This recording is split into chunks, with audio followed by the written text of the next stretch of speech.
Hello everybody, my name is Kendrick or Kendo, whichever you prefer, and this is Scouting Party, a brand new series brought to you by Kobold Press to give you the insider scoop on some of our brand new titles. And we are continuing right along with this series, talking about Kobold Press's newest Kickstarter for the Labyrinth Worldbook. So we've already talked about what the Labyrinth is, what you can find in it, and what is threatening all of creation inside of it, that being the void. Which leaves us with one final question. How do we make any of this matter to our players? How do we take all of this lore, all of these themes, all of these big ideas within the Labyrinth and make them actionable for our characters? And one of the big answers to that, I think, is talking about who is on the front lines of this conflict. Who is fighting against the void,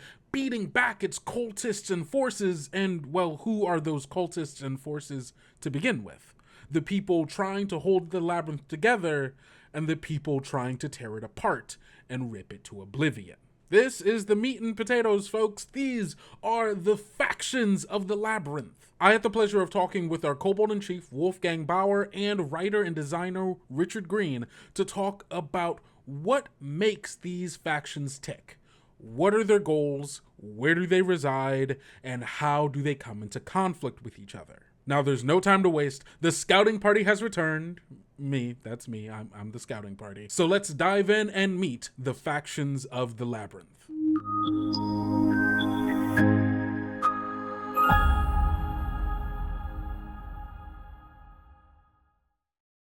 So, in our previous videos, we've already talked a little bit about what the Labyrinth is. How do you travel around it, and only some of the dangers that you may encounter in the form of the void and all those who worship and try to siphon power from it.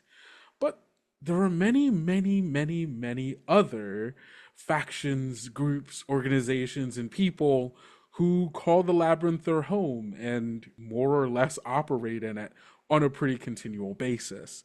So, with everything that we know about the Labyrinth, what are the factions that make the Labyrinth what it is? What are the sides in those factions, and what are the stakes when it comes to everything that they are coming into conflict over? So there are four main heroic factions who kind of want to keep the labyrinth safe, and mostly they're trying to keep it safe from the void. So these are the Concord of Stars, the Keepers of the Keys, the Old Ring, and the Servants of the Dreaming God. Concord of Stars is the most militant and sort of celestial of the factions. They have a lot of divine casters. They have a lot of warriors, paladins, foot soldiers, angelic helpers occasionally, right? They're very much the shining good guys, but they're also the most hard-bitten, practical bunch you've ever seen because they know how bloody and awful the struggle is against their enemies, cultists, void creatures, demons, others who would tear apart the labyrinth. And they are the mortal servants of the celestial realm. So they kind of work for the angels, that they are sort of on the side of the stars and the spheres and the gods of light. So they're often paladins, clerics, wizards, and star elves. And they are based in the core world of Sunhome, but they also have bases in the Smithy, which is the kind of city at the center of the labyrinth. This is the great hub. So they have a base there. They also have a base in Celestia, which is the heavenly realms, and they also have outposts out near the voids in the astral sea when they kind of take the battle to the void. And their sort of primary purpose, they are like crusaders, their primary purpose is to keep existence intact and take the fight to the void and protect reality against void invasions, void creatures. They are sort of shining knights and paladins. And they sort of do their best to kind of fight against all that sort of stuff that's going on.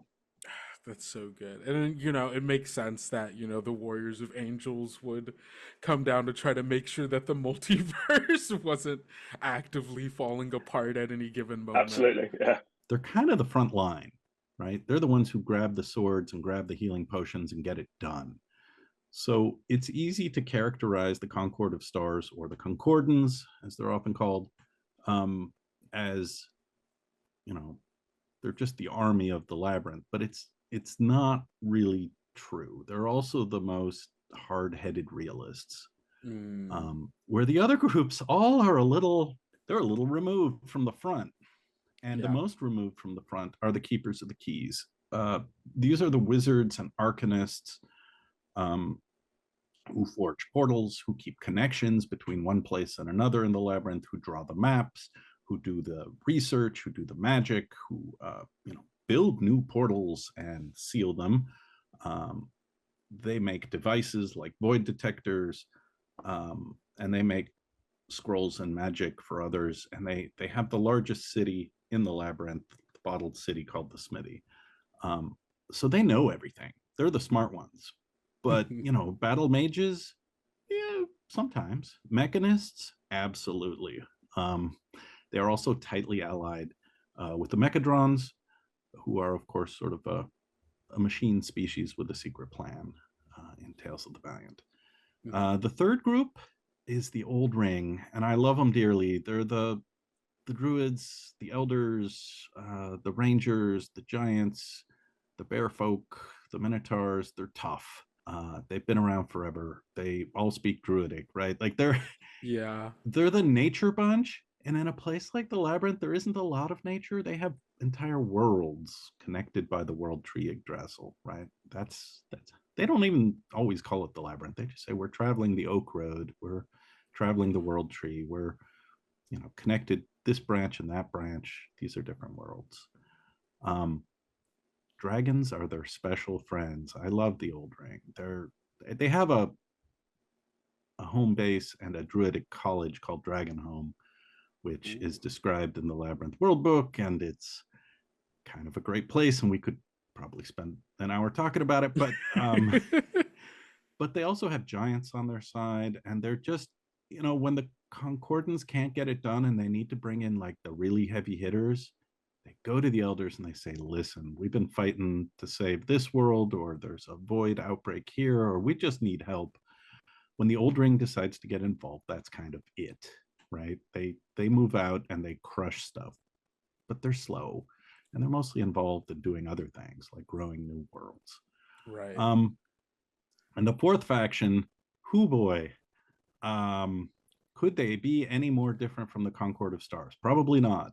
They're called the Servants of the Dreaming God, and in a lot of ways, I'm just going to stereotype the hell out of them. They're dirty mystic hippies. They're barefoot. They're in festival tents consuming potent beverages. They've got big dreams, man. Yeah.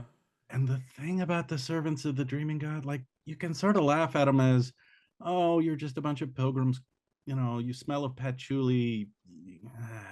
But the problem is their dreams are real. They're connected to something. The god they serve knows stuff about the labyrinth, about the future, about the worlds as they are, about the dangers to they're prophets. Yeah. So at their best, if everybody's doing their job, the dreamers will say, oh, we've had a vision. We got really drunk and had a vision. And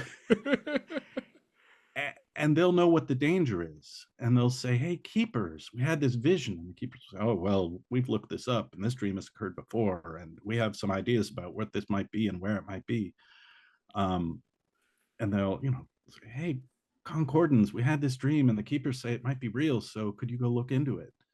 And if it's bad enough, right, you'll bring the elders out, because the Concord went and scattered it, and they contained it, but now the elders need to finish the job, right? So they all have different roles. Yeah. They all see themselves differently, and none of them are required. Here's the thing about the labyrinth. You don't need to be a member of any of these factions. There's plenty of people who are tourists in the labyrinth, right? Mm-hmm. They're like, hi, we're from Midgard. Who are you? And they don't know nothing. They sort of stumble in among these factions. They find them all weird and entertaining, but they're like, we're just looking for the portal home. Could you just point us the way back? We seem to be lost. And so these factions are for people who want to run a campaign that's very labyrinth centric, rather than a campaign that goes from a home world, Midgard, or anywhere else, Yeah. and sort of crosses through the labyrinth to somewhere else. Man, yeah. So I've totally stereotyped and generalized. But I think I have a good image though of like the and I Who think are that they? and Yeah. I like that kind of twist on like the trope of like, you know, the oracle, like the faction who's like, our god has all of the answers and we get it. But there are reasons why you don't always listen to us, and it's because sometimes I'll tell it to you drunk so I don't fully remember the dream. Right. We But had this great like party and we had this great idea and nobody wrote it down. But I think, yeah, I think the other factions are all a little frustrated with the dreamers. It's like, if you weren't right half the time, we just say, get out. Right. right. But because But you are, because we know whatever the truth of what you're saying is true, I do have to sit down and parse the information that you are telling me. it's not that there aren't fighters among the dreamers, right? They have great Yeah. barbarians. They have sort of a Dionysian nature, right? They're wild and woolly, and like monks fit in pretty well with the dreamers, right? Like, Hmm. we are mystics and we dream, but then we go and kick butt. So there's actually different clans and different points of view within each of these factions, right? They're sort of scattered across many worlds. Obviously, they don't Yeah. have exactly the same beliefs from world to world, but they keep in touch and they get along. So, and each of them has their own set of adventure hooks in the Labyrinth Worldbook. They've all got magic and items and sometimes subclasses and powers that relate to their factions. There's plenty of Yeah. mechanical rules support for these groups. If your ranger decides they want to join the elders, right? Like, Hmm. totally doable. If your paladin decides to join the concordans, yeah, they'd probably take you, but Right. not required. I was talking to Wolfgang about some of, you know, the other heroic factions, and I like how we were talking about the villainous ones. The heroic factions all generally agree that the world and the multiverses should be safe, but they also all have very different ways of going about it, or very different temperaments as well. So Absolutely, yeah. even having like the Concord like alongside like the Dreamers or the Keeper of the Keys, it's still like there's still a lot of space for like tension there for the players to get immersed in as well. Yeah, I think it's probably more fun if you have if your party has a mixture of factions in it, because Mhm. then you can have a bit of that going. You're all kind of working for this, you might all be fighting against one of the void factions, but you might have different ways of wanting to do it, and sometimes you might get different instructions from your patrons. And I think the kind of factions drive sort of intrigue and adventures, and the sort of the heroic factions can act as sort of patrons, and they can also give you assistance as well. So they might give you like equipment or things like that as you get as you rise through the ranks in the factions. Yeah, I mean that makes it sound like the Labyrinth is a very good setting if you want that kind of like factional intrigue and balancing kind of. Absolutely. Yeah, that's amazing. Even some of the heroic factions kind of are often at odds with each other.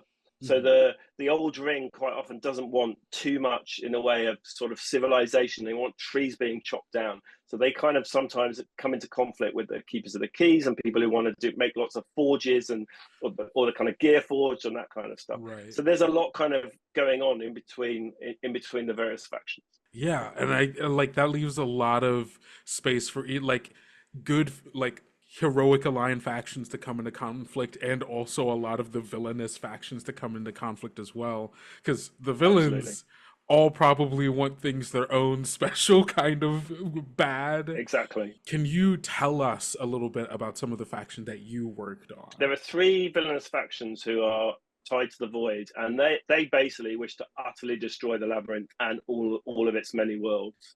So Hmm. the first one of these is called the Great Chantry of the Void Mother, and this is a clerical order devoted to the void and the gods of its dark pantheon. And Hmm. it's made up of two sects. One is the Sisterhood of the Outer Darkness, and the other one is called the Scribes of the Black Star. And overall, they're led by Void Mother Boslara the Sweet. And what the scribes do is they go down to the roots of Yggdrasil, the world tree, where Nidhogg, the kind of great serpent worm, is kind of coiled around, chewing at the tree, trying to pull it down. And they write down all the things that Nidhogg says. And then they take them to the Great Chantry, where the sisterhood kind of copy them all out, and they kind of deliver the most potent sort of words of evil to followers of Mott and Shrendamara and Vardasane and evil gods all throughout the labyrinth. And the idea is that they will therefore empower them to bring about this sort of irrevocable apocalypse. So that's the Great Chantry. That's just one of the factions. That's just one of them. Then you've got the Last Cathedral. So this is two undead brothers, the King of the Death Knights and the Lich King. And they are based in the Last Cathedral, which is a ruined temple to a sun goddess out on a demiplane in the really deep into the void. So it's incredibly dangerous to go there. And they terrorize the worlds of the labyrinth with basically armies of undead. And they have a fanatical living cultists as well. And the ruined cathedral is the only sort of surviving temple of the goddess Solana's first worshippers. So Solana was a goddess of life and love. Mm-hmm. And the brothers obliterated Solana from their home world and then a dozen more worlds. And their main goal is erase Solana completely from existence and then destroy all life across all the worlds of the labyrinth. So they're also not very nice. Yeah. And then the third of the Void factions is the Servants of Nidhogg. So they are led by Nargoth, and we had an adventure that I wrote called The Hidden Tomb of Nargoth that we published as one of the first things for Tales of the Valiant. And so in this book, you'll find out who Nargoth is. So he is the greatest of the Void Saints. And the servants are a doomsday cult who basically worship Nidhogg, the first dragon, as a god. And they are scattered throughout the labyrinth in these dozens of different cells. And they kind of spread discord and death and destruction and try and bring about the end of the multiverse by sort of spreading fear everywhere.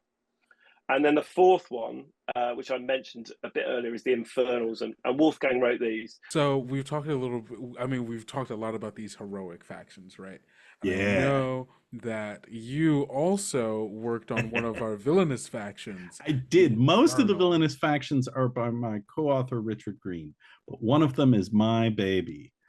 And that's the Infernals. And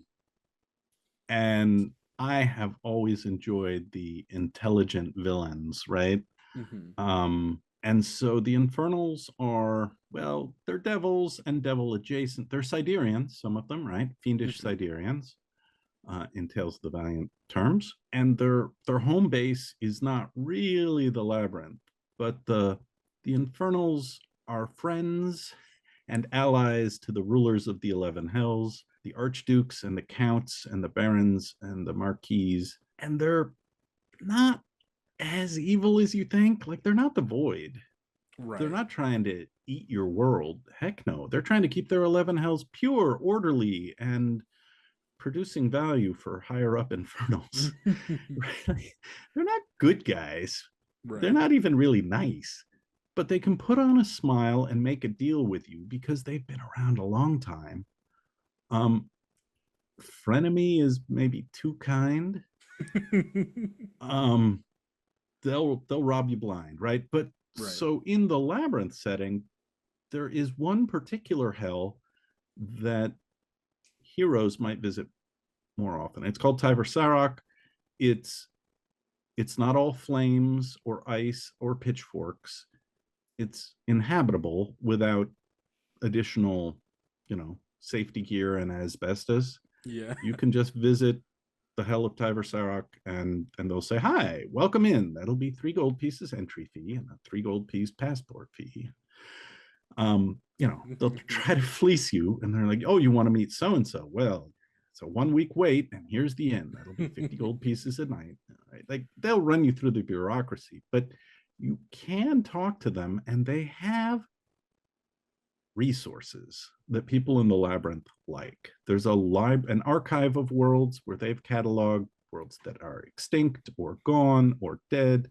Like, their record keeping is at least as obsessive as the keepers of the keys are. The other thing they've got is infernal magic that works against the Void.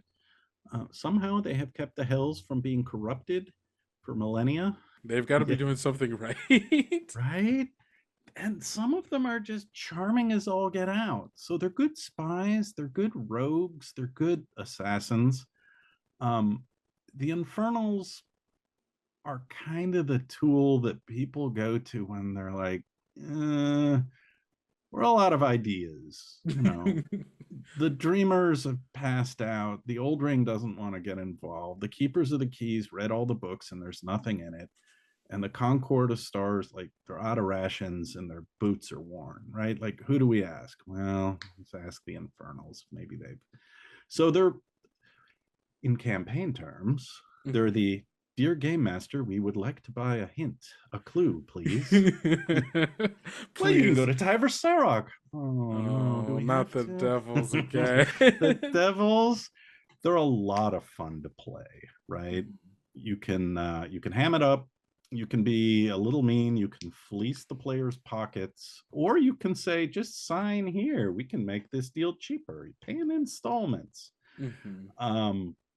But whatever you do, you know you're going to be paying for it down the road.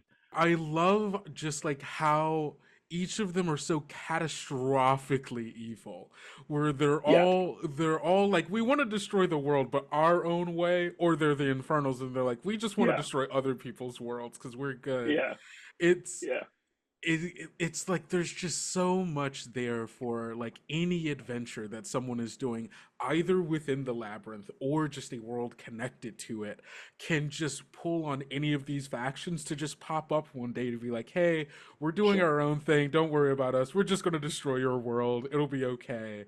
And then Yeah, players like fighting that on their world and realizing, oh no, it's not just us in danger, it's everything is in danger. And it's just absolutely. so powerful of a hook to like latch people on into the labyrinth, and like a very easy on ramp into some really epic scale stories. In the book, there are also a bunch of minor factions and lesser groups. So some of them are malevolent, some of them are benign. So they're the Ahu Nixta, who are these weird alien creatures. The Ancients, who I mentioned before, that left lots of ruins, mysterious ruins behind. There's the Risen of Mott, who are kind of undead cult. And there are lots of minor void cults as well. And we talk about the labyrinth a lot, and we don't talk about the sticks as much, but it does connect many, many, many worlds. And the Oh. boat rights are sort of they're the Pathfinders, the Boy Scouts, and the Army Rangers all in one, because they know Navy SEALs. Sorry, not Army Rangers. Sorry, Rangers. Navy SEALs. They're aquatic, right? Yeah. They will get you up and down the sticks um, to wherever you want to go. So they're also an interesting bunch, and they're right on the border of the hells. So Yeah. And I like that that's another like easy on ramp for like, oh, if somebody wanted to like find a way to interweave the labyrinth into their worlds, most worlds have the hells in it or some kind of like devils or right, somewhere aligned, so it's easy. It's like, oh, you want to get here, I can get you there, but you are going to have to go through the labyrinth. Like, I can get you into the labyrinth and through there, you'll have to go through the hells for a bit, but hey, it'll be okay. it'll be interesting. You'll get a lot of experience points. Don't worry about it. Look at the upside. Right. You can choose which ones are most appealing to you, right? There's a somewhat robot machine race that comes out of Toma Beast called the Ahu Nixta, who are a soft, squishy organic center in the middle of a exterior mechanoid body that will chainsaw you apart, right? um, they're, they're an ancient race, and there's some, I mean, they have plans. They they want to do things with the labyrinth. They're not really the void group. They're a different bunch. And maybe they're as old as the ancients and maybe they're older, but they keep, stealing all your metal, making more little Ahu Nixta armies, and the kind of the cockroaches of the labyrinth in a way. You got to keep them down or they'll swarm you. Just So scavenging metal to keep building more of themselves. yeah, I mean they're not quite the Borg.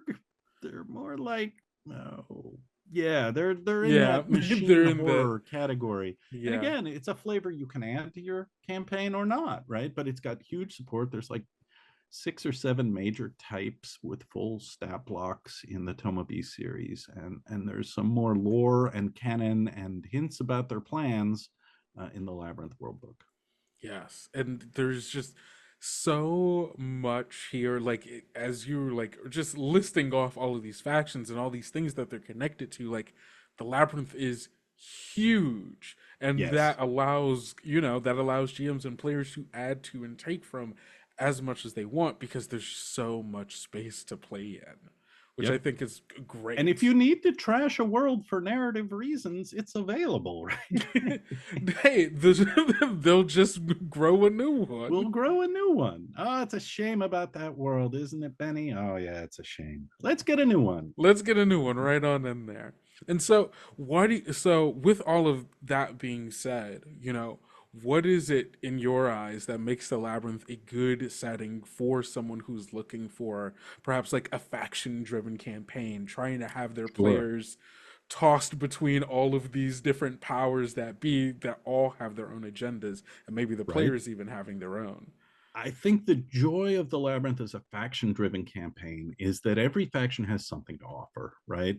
None of them are like purely the best. They're meant to appeal, and I think do appeal to different kinds of players, right? Hmm. Um, some players are going to be all about the lore and the knowledge. Some are going to be about raw power. Some are going to be about doing what's right. Some are about knowing things that nobody else knows. And so there's at least a shiny thing to dangle in front of different players in your group. And in the same way, the villains, um, they're all trouble, um, but they're different kinds of campaigns, right? Some of them, like the Infernals, that's an intrigue campaign or a spy and assassination campaign, right? There's a lot of stealth checks and charisma going on. Hmm. Um, the Ahu Nixta, it's a survival campaign or a survival adventure, right? The machine horde is outside the fortress. What are you going to do? Hmm. And other ones are exploration. So I think there's part of the joy of this is yes, you can form it, you can ally it, you can do it the way you want. You can make hard choices about when to accept, gifts from the dark side and when to stay pure and righteous and not give in to those temptations. And I think there's just a ton of opportunities for sort of that big saga driven story Yeah. where people save big things, make big decisions, and if you make the wrong call, yeah, shame about that planet. Right. And Like the stakes are high. the stakes are really really high, but at the like in a way where the fact that there are high stakes almost feels normal for Yes. some of the people there, where and I think that's a fun space for like games to kind of explore, and it's like you just watched an entire world get devoured by the void, and Right. this night of It this is can like be just that big, right? But yeah. I think, and this is the part that I had to emphasize to my fellow designers sometimes, is it's not always epic and cosmic, right? Yeah. Sometimes, and this is a different kind of story and a different kind of faction or different kind of resources. Sometimes the struggle is within one individual, right? You're trying to save your, yeah, the leader of your group Right. from being corrupted by the void. It's all about saving that one hero from turning dark, right? Which is a little more the Sith Lord kind of story, right? Yeah. You don't want them to turn to that, but the temptations always, it could be a very character driven story rather than a Yes. faction driven story if you wanted to go that way. Yeah, because I mean, there's like, as you were saying, like with all the secrets, especially in our previous video, like with the void, like that's as simple as dropping one like journal of a void saint or something for the Look at wizard to all pick this up, easy magic. right? And the wizard like could take who knows how long in your campaign just becoming obsessed over the notes of one particular person and delving into that magic and The other players watching them getting corrupted. Right? Like you can role play that, and there's also mechanics to support it about void corruption. So Oh, that's so good. That's yeah, so good. It works macro and micro. Love it does. that. I mean, we've really tried to have both the high level cosmic pieces, the sort of personal corruption pieces, and everything in between, so that your hero can overcome personal challenges, can ally with others to achieve big things, and can go out if that's what you want to do, like the one who closes the rift, and saves that world, or saves the labyrinth from the demonic invasion, so that 100 years from now somebody comes to that portal and says, I wonder why they chained this one up. It says people died to seal this portal. It's so good. It's Right? so good. I need a game. I need to run a game in it now. Right? Well, I've been running a game in it. we hop around from place to place, up and down the world tree. We zip into the smithy. We sometimes just hang around, with Mossbeard and down by the mill, and it's small adventures about this dragon lost some eggs. It's not all earth shaking, but when it is, it feels really satisfying. Yeah, that's really good. I love that. And that's where we're going to have to leave that conversation off for today, but don't worry, there is still more. Can I just say I love these factions? I mean, each of them are just so evocative and creatively inspiring that you can pull on any thread you want from any of these groups, organizations, even individuals within them, and tie them into whatever kind of story you want, if you want that thread to lead back to the labyrinth. Want the players to discover the existence of a labyrinth through the sudden rise of a void cult?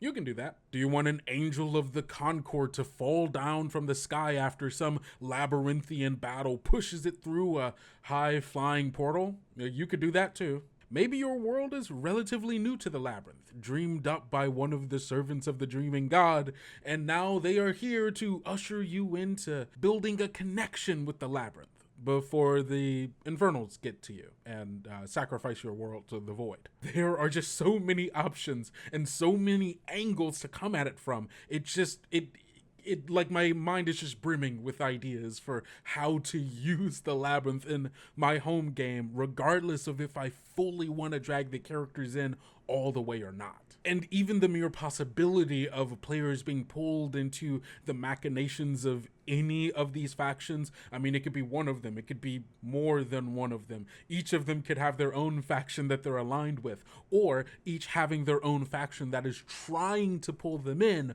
regardless of if they actually want to be a part of them or not. There's just so much potential for political intrigue, factional conflict. I mean, if you can tell, I love a politics game. And so the Labyrinth feels kind of made especially for people like me. And I am so excited to actually be able to put this to use in my games. But as Wolfgang says, you also don't need to. The factions exist in the world, and you don't need to be a part of any of them. But that doesn't mean that their plots, their schemes, their attempts at trying to hold everything together or rip everything apart can't affect your world, and you can use any of it that you want. That's the great thing about source books. Take or leave whatever you don't want, or take what you do want and leave what you don't want. Whatever works best for you. That's all I have for you today, but tune in next week to our final scouting party for the Labyrinth Worldbook, talking about something that I think everybody has been waiting for. Character options. So, we will see you next week, same time, same channel, and don't forget, be bold, be brave, be valiant, and we'll see you next time on Scouting Party.